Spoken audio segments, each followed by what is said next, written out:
साथियों, उड़ीसा के लोग हमारी सरकार आने के बाद एक और बड़ा अंतर देख पा रहे हैं। हमारे मुख्यमंत्री मोहन चरण मांझी जी आज उड़ीसा के अलग अलग हिस्सों का दौरा कर रहे हैं। उड़ीसा को पहली बार गांवों में पता चलता है कि मुख्यमंत्री गांव में भी कभी आते हैं। जनता से जुड़ना और जनता के बीच जाकर उनकी समस्याओं को समझना, यही भाजपा की परंपरा है, भाजपा की संस्कृति है।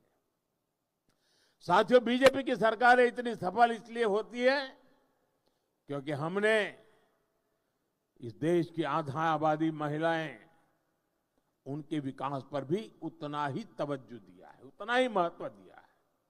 ओडिशा में भी हमारी सरकार बनते ही माताओं बहनों के लिए कई बड़े कदम उठाए गए हैं। माता सुभद्रा का आशीर्वाद लेकर हमने सुभद्रा योजना शुरू की। ये योजना महिला सशक्तिकरण की पहचान बनेगी। जब हमारी माताएं बहनें आर्थिक रूप से सशक्त होगी तो राज्य की अर्थव्यवस्था में उनका योगदान बढ़ेगा। मुझे खुशी है कि बीजेपी के प्रयासों से ओडिशा की आदिवासी बेटी द्रौपदी मुर्मू जी आज देश की राष्ट्रपति है। इससे पूरे देश के आदिवासी समाज का गौरव बढ़ा है। मुर्मू जी के देश के सर्वोच्च पद पर आसीन होने से हर वर्ग की बेटियों में आत्मविश्वास बढ़ा है। एक आदिवासी बेटी की यात्रा आने वाली कई पीढ़ियों तक प्रेरित करेगी। साथियों, ओडिशा में जनजातीय कल्याण के लिए कई महत्वपूर्ण कदम उठाए गए। ओडिशा के 13 आदिवासी समुदायों को पीएम जनमन योजना का लाभ मिल रहा है। आदिवासी बच्चों की पढ़ाई बीच में न छूटे, इसके लिए उनके घर के पास ही स्कूल की सुविधा देने का प्रयास किया जा रहा है। उड़ीसा के आदिवासी बहुल इलाके में एकलव्य मॉडल आवासीय स्कूल खोले गए हैं। साथियों, चुनाव के समय मोदी ने आपको कहा था कि जो गारंटी मैं दूंगा उसे तेजी से पूरा किया जाएगा।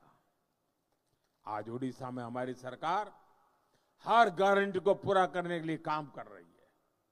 अब उड़ीसा में धान की खरीदारी 3,100 रुपये प्रति क्विंटल में की जा रही है।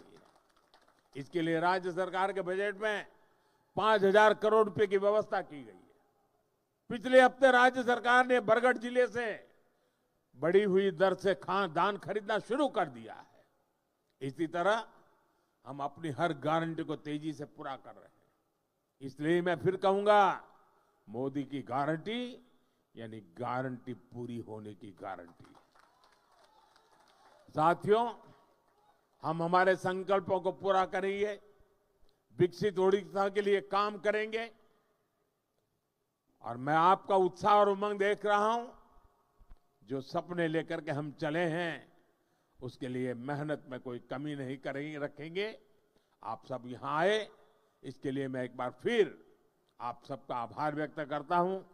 दरअसल तो मैं एक आज सरकारी मीटिंग के लिए आया हूं, लेकिन हमारे धर्मेंद्र जी वगैरह ने तय किया कि नहीं हम तो चाहते हैं, तो मुझे अच्छा लगा। आप सबके दर्शन करने का मुझे मौका मिल गया। आप सबका बहुत बहुत धन्यवाद।